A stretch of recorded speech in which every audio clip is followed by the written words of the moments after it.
Hello my dear students, good morning. Welcome back to online classes of Royal International School. In this video I am going to teach you SST history portion of class 12th, and we have started third chapter Delhi Sultanate.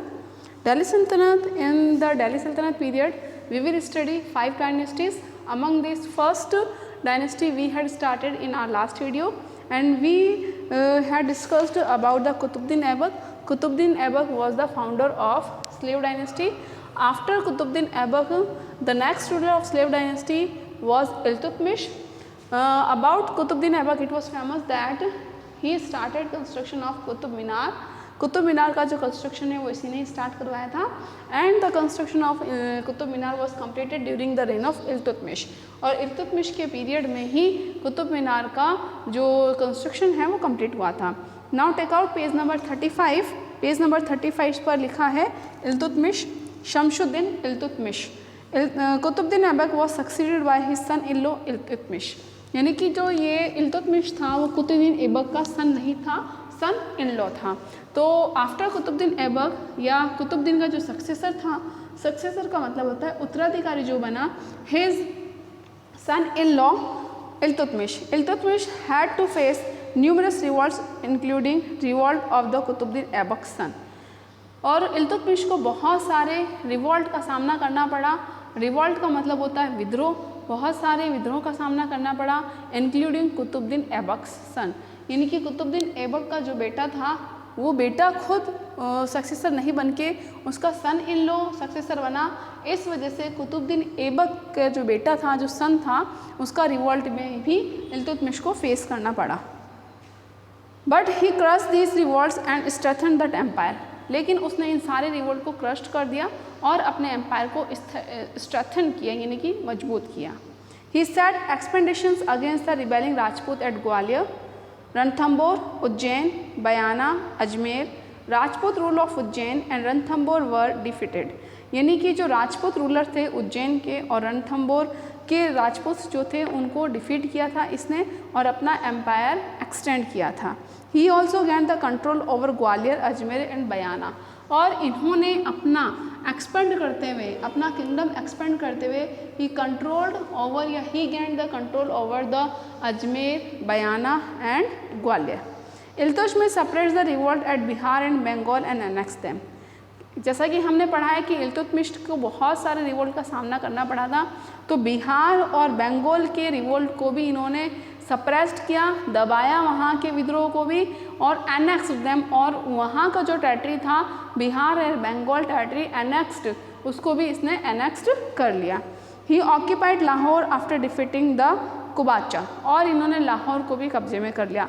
तो इस तरीके से ये क्या है, एक kingdom, अपना kingdom को क्या कर रहा था, एक्सपेंड कर रहा था.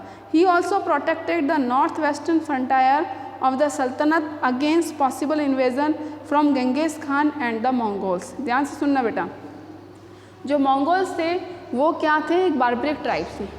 तो गेंगिस खान कौन से ट्राइब से बिलोंग करता था, मंगोल से.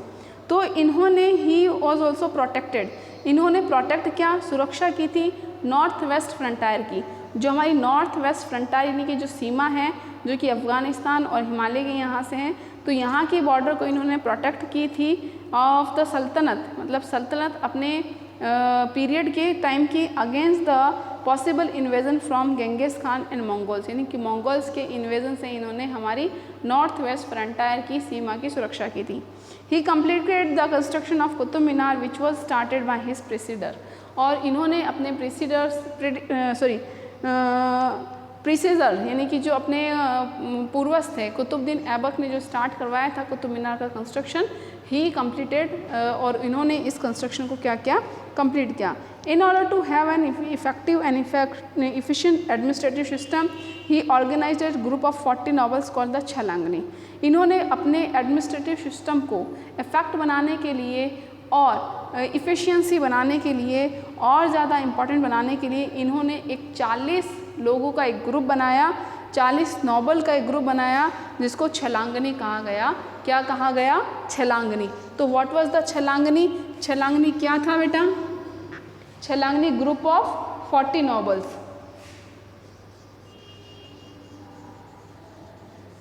छलांगनी।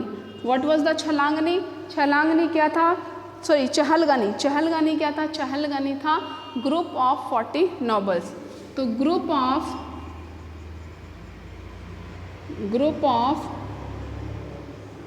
40 नॉबल्स, ग्रुप ऑफ 40 नॉबल्स क्या कहलाया? चहलगानी। तो चहलगानी किसने बनाया था? ये जो ऑर्गेनाइजेशन है, ये यूनिट किसने ऑर्गेनाइज की थी? इल्तुतमिश ने की थी। किस लिए की थी? अपने एडमिनिस्ट्रेटिव सिस्टम को मोर इफ़िशिएंट और इफ़ेक्टिव बनाने के लिए। Iltutmish had many sons but he did not find any of them worthy. Iltutmish के बहुत सारे बेटे थे, लेकिन ही डिड नॉट फाइंड वर्दी, उनको किसी को इसने लायक नहीं समझा या कैपेबल वो नहीं थे। He made his daughter Sultana the sultan of Delhi. Next जो सक्सेसर इन्होंने चूज़ किया था, अपना उत्तराधिकारी जो चूज़ किया, in spite of son he chose her daughter as next sultan of Delhi. इन्होंने दिल्ली का नेक्स्ट सुल्तान के रूप में अपनी बेटी सुल्तान रजिया सुल्ताना को चूज़ किया था। This decision was not liked by the conservative nobles. Conservative nobles का मतलब है जो रूढ़िवादी नॉबल्स थे, उन्होंने इस डिसीजन को नहीं एक्सेप्ट किया। Who had become very powerful after the death of Iltutmish, they placed Ruknuddin Firoz Shah one of the many son of Iltutmish. और इल्तुतमिश की डेथ के बाद में जो नॉबल्स थे, जो मिनिस्टर्स थे, उन्होंने रुकनुद्दीन फिरोज शाह को सीट पर बैठाया on the throne. Ruknuddin Firoz Shah did not have the qualities of a king, और उसके बेटे में रुकनुद्दीन सन फिरोज़ के अंदर किसी तरह की कोई क्वालिटी नहीं थी। He completed neglected the empire, उसने अपने साम्राज्य को पूरी तरीके से नेगलेक्ट किया। So the nobles made Razia the ruler of Delhi Sultanate, और इसीलिए नॉबल्स ने फिर किसको बनाया? जो समझदार नॉबल्स थे, उन्होंने रजिया सुल्तान को नेक्स्ट सुल्तान बनाया दिल्ली का। तो इल्तुतमिश के बारे में क्या कहा जाएगा कि Iltutmish was the successor of Qutbuddin Aibak. He completed the construction of Qutub Minar and he chose his successor Razia Sultan in spite of son, मतलब सन के अलावा या इन प्लेस ऑफ सन, एक सन बेटे के अलावा इन्होंने अपनी बेटी रजिया सुल्तान को दिल्ली का सुल्तान बनाया था। The next ruler of Delhi sultanate after Iltutmish was Razia Sultan. Iltutmish के बाद में जो दिल्ली का सुल्तान बना, वो बना था रजिया सुल्तान। ये डॉटर थी, बेटी थी, किसकी थी? इल्तुतमिश की। Razia was the only Muslim women ruler of Delhi, कि मुस्लिम रूलर रही हैं। रजिया पहली मुस्लिम रूलर बनी थी दिल्ली की। मुस्लिम रूलर महिला जो बनी, वो कौन बनी थी? रजिया बनी थी। She succeeded her brother Ruknuddin Firoz Shah, और इन्होंने अपने रुकनुद्दीन फिरोज शाह के बाद सुल्तान का पद लिया था। She was well linked by the common people, ये कॉमन पीपल के साथ में बहुत अच्छे से लिंक थी, कॉमन पीपल के बारे में ये सोचती थी। Minhaj Siraj a court chronicle believed that Razia had all qualities of a good ruler and was more worthy of the title than any of the her brother. कि मिनाज सिराज एक कोर्ट क्रॉनिकल है। क्रॉनिकल का मतलब है कि ये कोर्ट में दरबारी क्रॉनिकल है, दरबार में बैठकर अकाउंट लिखते हैं। वो मानते थे कि Razia Sultana had all qualities to be a ruler, एक रूलर होने की सारी क्वालिटीज़ इसके अंदर मौजूद थी। Since she was a female she could not be accepted as a ruler according to the thought processes of the nobles and other administrator of that time. Since she was a female, एक female होने के बावजूद भी, एक औरत होने के बाद में भी, she could not be accepted as a ruler. Since she was female मतलब वो एक फीमेल थी, एक औरत थी, इसलिए उनको एक्सेप्ट नहीं किया गया था as a ruler according to the thought processes of nobles and other administrator of the time, कि उस टाइम के जो एडमिनिस्ट्रेटर थे और उस टाइम के जो कंजर्वेटिव नोबल थे, उनको एक महिला होने के नाते सुल्तान के फॉर्म में एक्सेप्ट नहीं किया था। रजिया's reign was short lived and full of problem, क्योंकि वो एक फ़ीमेल थी, उनको एक्सेप्ट नहीं कर रहे थे सुल्तान की, एक फ़ीमेल कैसे सुल्तान हो सकती है, इसीलिए इनका जो रूलिंग पीरियड है वो शॉर्ट था एंड फुल ऑफ प्रॉब्लम और प्रॉब्लम से भरा पड़ा था। The nobles especially Chahalgani could not tolerate a women's rule, और जो नॉबल्स जहाँ यानी कि 40 नॉबल्स का जो ग्रुप था चलांगानी, वो कुड नॉट वो टॉलरेट नहीं कर सकते थे एक वुमेन का रूल, कि एक औरत शासन करे। नोबल कह रहे थे, नोबलों को कहना था कि हम लोग इतने क्वालिफाइड हैं और हम लोग मैन भी हैं, तो हम लोग क्यों नहीं रूल कर सकते? रजिया सुल्तान कैसे रूल कर सकती हैं? Because she is a women, क्योंकि वो एक वुमेन है। They wanted power in their hands, और जो नॉबल्स हैं वो क्या चाहते थे कि पावर हमारे हाथ में आ जाए अगर कोई इल्तुतमिश का क्या नहीं है, सक्सेसर नहीं है। Therefore they conspired against her and killed her, इसीलिए वो हमेशा उसके अगेंस्ट कंस्पायर्ड करते थे, यानी कि कोई ना कोई योजना, कोई ना कोई कंस्पायरेसी उसके अगेंस्ट करते रहते थे और उसको उन्होंने मरवा दिया था।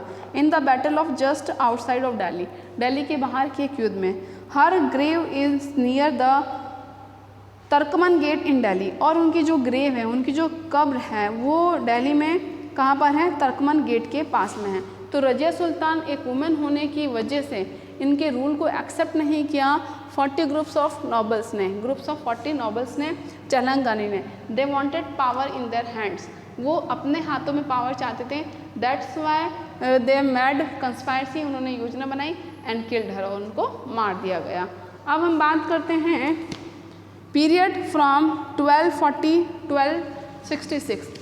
यहाँ पर जो बलबन बना था 1266 में रूलर बना था, बट 1240 से लेकर के 1266 तक कैसा पीरियड रहा दिल्ली सल्तनत का या स्लेव डायनेस्टी का?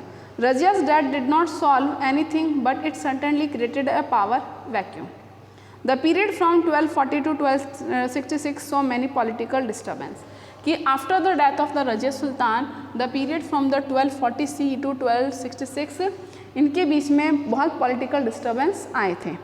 Naseeruddin Mahmud, another son of Iltutmish, Nasiruddin Mahmud Iltutmish का जो दूसरा बेटा है, उसने रूल किया था 1246 से लेकर के 1266 तक। ही was not a capable ruler and ruled link a puppet with the support of nobles.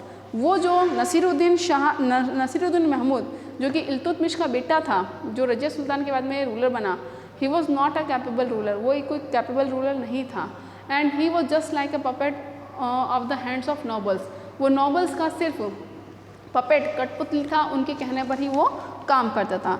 During Nasiruddin reign, Balban who was the powerful noble, और नसीरुद्दीन के टाइम पर ही बलबन जो कि इस 40 ग्रुप में इंक्लूड था, यानी कि चहलगानी में एक पावरफुल नॉबल था। कंट्रोल द एंटायर एडमिनिस्ट्रेशन, और इसी ने ही पूरे एडमिनिस्ट्रेशन को कंट्रोल कर लिया था। In 1266 after the death of Nasiruddin, और नसीरुद्दीन की डेथ के बाद ही Balban himself came to power, वो पावर में आ गया। He proved to be the most powerful ruler of the slave dynasty, और ही प्रूव्ड, और बलबन ने अपने आप को स्लेव डायनेस्टी का एक मोस्ट पावरफुल रूलर भी प्रूव किया था। तो 1240 से लेकर के 1266 का जो टाइम था स्लेव डायनेस्टी का, वो बहुत ही पॉलिटिकली डिस्टर्बिंग था। Nasiruddin Mahmud, another son of Iltutmish, became the ruler of Delhi, वो दिल्ली का सुल्तान बना, but he was not capable, वो सिर्फ इन ग्रुप ऑफ 40 नॉबल्स का पपेट बन चुका था। Balban was one of the powerful noble of from Chahalgani से एक पावरफुल नॉबल था। He control administration, entire administration, उसने पूरे एडमिनिस्ट्रेशन को कब्जे में कर लिया। And became the ruler from 1266 and he proved himself powerful ruler of slave dynasty, और उसने अपने आप को स्लेव डायनेस्टी का पावरफुल रूलर भी प्रूफ किया था। नेक्स्ट आता है गियासुद्दीन बलबन। गियासुद्दीन बलबन के बारे में हम पढ़ते हैं, और गियासुद्दीन बलबन के बारे में बाद में नई डायनेस्टी स्टार्ट हो जाएगी। Ghiyasuddin Balban was a very powerful noble, जैसे कि मैंने आपको बताया था। He was one of noble from the Chahalgani, जो कि 40 नॉबल्स का एक ग्रुप था, उनमें से ये एक पावरफुल नॉबल था। After becoming the sultan, Balban reorganised and strengthen the army. जब वो सुल्तान बन चुका था तो इसने आर्मी को फिर से रीऑर्गेनाइज किया और इसको और मजबूत किया। He led many campaign against the local rulers and defeated them, और यहाँ इंडिया के जो अलग छोटे छोटे जो रूलर्स थे, किंगडम्स के रूलर्स थे, उनके अगेंस्ट ये कैंपेन इसने स्टार्ट किया और उनको डिफीट भी किया। To settle the colonies for Afghan soldiers, he clear the jungles around Delhi, और अफ़गान सोल्जर्स के लिए कॉलोनी सेटल करने के लिए, यानी कि उनको रहने का स्थान देने के लिए दिल्ली के आसपास के जंगलों को उसने साफ करवाया था। He also check the Mewatis who hide in jungles and created problem, इन्होंने मेवातीस एक जाति है, उसको इन्होंने रोका जो कि प्रॉब्लम क्रिएट कर सकते थे। Balban also successfully guarded the north western border of his empire against Mongol raids. Balban ने भी मंगोल रेड से, मंगोल के आक्रमण से हमारे इंडिया की जो नॉर्थ वेस्ट फ्रंटियर है उसकी प्रोटेक्शन की थी। As a sultan Balban adopted a blood and iron policy. इसने एक पॉलिसी अडॉप्ट की थी, आयरन एंड ब्लड पॉलिसी। तो बलबन ने कौन सी पॉलिसी अडॉप्ट की थी? Iron and blood policy. Iron and blood policy का मतलब ये होता है कि जो एनिमीज़ हैं उनको किल कर देना एंड देयर चिल्ड्रन, और उनकी वाइफ और चिल्ड्रन को क्या बना लेना? गुलाम बना लेना, बंदी बना लेना। तो इन्होंने कौन सी as a result Balban adopted iron and blood policy या blood and iron policy. He knew that during the 20 years rule of Nasiruddin the Chalhangan had become very strong. Moreover, they did not like the growing power of Balban and were jealous of his ascent. After becoming Sultan, Balban decided to crush the power of Chalangani. चलांगनी के group से ही ये noble था, तो ये जब सुल्तान बन गया था तो अदर जो मेंबर्स थे, अदर नॉबल्स थे, वो इससे जेलसी फील करते थे। इसीलिए आफ्टर बिकमिंग सुल्तान, और सुल्तान जब बन चुका था बलबन, तो उसने चलांगनी के पावर को क्रश किया, यानी कि नॉबल्स के पावर को तोड़ दिया। He put a few Chahalganis to death, और कुछ चलांगनीज यानी कुछ नॉबल्स को तो इसने मार दिया। While other were banished to far off palaces, और कई लोगों को इन्होंने महल के बाहर बंदी बना दिया। Balban introduce the Persian custom of sijda and paibos और जमीबोस। इसने क्या किया? सिजदा एंड पेबोस नाम का कस्टम भी स्टार्ट किया, एक रिवाज। पॉलिसी तो iron and blood policy adopt की थी, in which animals were killed and their women and children were, उनको क्या कर लिया जाता? एम्प्रिजन, उनको बंदी बना लिया जाता था आयरन एंड ब्लड पॉलिसी में। एंड ही अडॉप्टेड, एक कस्टम भी इसने अडॉप्ट किया, सिजदा एंड पेबोस। सिजदा का मतलब होता है बो इन फ्रंट ऑफ सुल्तान, कि सुल्तान के सामने झुकना। पेबोस का मतलब होता है किसिंग हिज फीट, और सुल्तान के पैरों को चूमना। इस तरीके का रिवाज इसने स्टार्ट किया था। तो he introduce the Persian custom of sijda and paibos. According to common people such custom were reserved for one and only supreme God.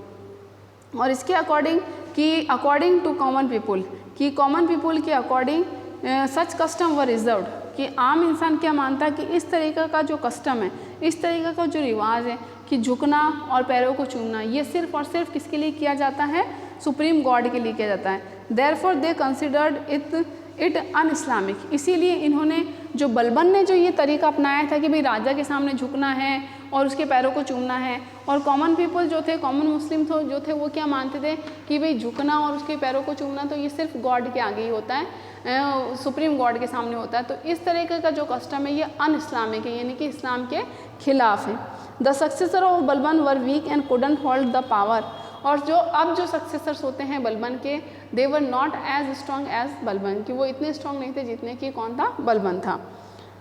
This allowed the Khilji tribe to kill the last ruler of slave dynasty and establish their rule. और इसकी वजह से ही जो last ruler था उनको Khilji dynasty के ruler ने मार दिया था, फिरोज शाह खिलजी ने, और ही एस्टैब्लिश खिलजी डायनेस्टी। तो हमने स्लेव डायनेस्टी में कितने रूलर्स के बारे में पढ़ा था? कुतुबुद्दीन ऐबक, इल्तुतमिश, रज्जा सुल्तान, बलबन। बलबन इनका कोई सक्सेसर नहीं था। बलबन वो था, he was a noble from Chahalgani. वो चलांगनी का एक नोबल था, यानी कि जो ग्रुप था उनमें से एक नोबल था। Because he was very powerful, that's why he control the entire administration. और उसने पूरे एडमिनिस्ट्रेशन को कंट्रोल कर लिया था। Because the successor of Iltutmish were not powerful, और वो कैपेबल नहीं था, that's why. Now we will start new dynasty, Khilji dynasty. I hope you like the video and subscribe the channel. Till then, bye bye, stay home and stay safe.